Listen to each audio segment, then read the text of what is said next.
पैठण तालुक्यातील मुरमा येथे अखेर 2 नवीन ट्रान्सफॉर्मर बसवण्यात आले असून यामुळे गावातील वीजपुरवठा अधिक सक्षम, सुरळीत आणि स्थिर होणार आहे।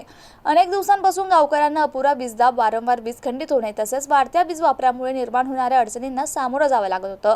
त्यामुळे नवीन ट्रान्सफॉर्मरची मागणी ग्रामस्थांकडून सातत्याने करण्यात येत होती।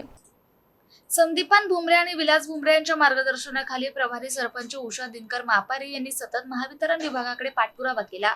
त्यांच्या अथक प्रयत्नामुळे महावितरण विभागांतर्गत उपविभाग पैठण मार्फत गावात 2 नवीन ट्रान्सफॉर्मर बसवण्यात आले आहेत। मुरमा गावात गेल्या काही महिन्यापासून घरगुती, व्यावसायिक आणि कृषी वीज वापरात लक्षणीय वाढ झाली आहे। विशेषतः शेतीसाठी मोटर पंपाचा वाढता वापर, नवीन घरांची संख्या आणि लघु उद्योगांमुळे विद्यमान ट्रान्सफॉर्मर अतिरिक्त भार पडत होता। परिणामी लो व्होल्टेज फ्यूज उडणे, ट्रिपिंग होणे आणि वारंवार वीज खंडित होण्याच्या समस्या उद्भवत होत्या। याचा थेट परिणाम शेतकऱ्यांच्या सिंचन व्यवस्थेवर आणि नागरिकांच्या दैनंदिन जीवनावर होत होता। नवीन 2 ट्रान्सफॉर्मर बसवल्यानंतर विजेचा दाब संतुलित राहण्यास मदत होणार असून वीज पुरवठ्यातील अडथळे मोठ्या प्रमाणात कमी होतील। घरगुती ग्राहकांना स्थिर वीज पुरवठा मिळेल तर व्यापारी आणि शेतकऱ्यांनाही मोठा दिलासा मिळणार आहे। सिंचनासाठी अखंड वीज उपलब्ध झाल्यास पिकांच्या उत्पादनावरही सकारात्मक परिणाम होणार आहे। तर मुरमा येथे सतत विजेच्या अडचणी निर्माण होत होत्या। याबाबत खासदार संदीपान भुमरे आणि आमदार विलास भुमरे यांनी माहिती दिली असता त्यांनी मोलाचं सहकार्य केलं।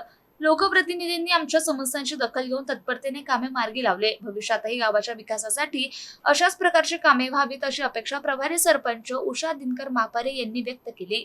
सिद्धार्थ मगर, MCN न्यूज, पाचोड।